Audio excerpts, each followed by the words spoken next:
महाराष्ट्राचा आवाज आपल्या हक्काचा। इसने देखा था, हम लोग बाहर आए थे बोर्ड हमारा गिर गया था बाहर, तो बाहर निकालते देखा आग लग रहा था, तो इसने मुझे बताया आग चालू उधर। तो मैंने तुरंत फायर ब्रिगेड वाले को कॉल किया। फायर ब्रिगेड वाले 10 मिनट में आए।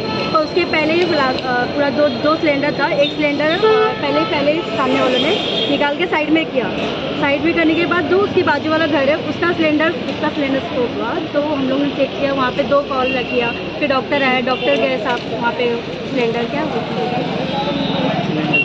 सिलेंडर निकाला। फिर उन्होंने पानी डाला। वहाँ पे ऑलरेडी 2 अंदर थे, तो फिर डॉक्टर ने उनको पहले निकाला। जब स्फोट हुआ तो ऑलरेडी वहाँ पे 4 लोग थे, उनका पूरा बॉडी जला। टोटल कितने लोग जख्मी हुए? 2 से 3 लोगों को लगा है। 4 तो अंदर हॉस्पिटल में, 2 हमने सामने 2 लोग जिनका बाहर निकले थे उधर से, तो हमने 6 लोग को देखा टोटल। आप क्या करते हो, किधर काम करते हो? मैं वोडाफोन स्टोर में काम करती हूँ, CRE।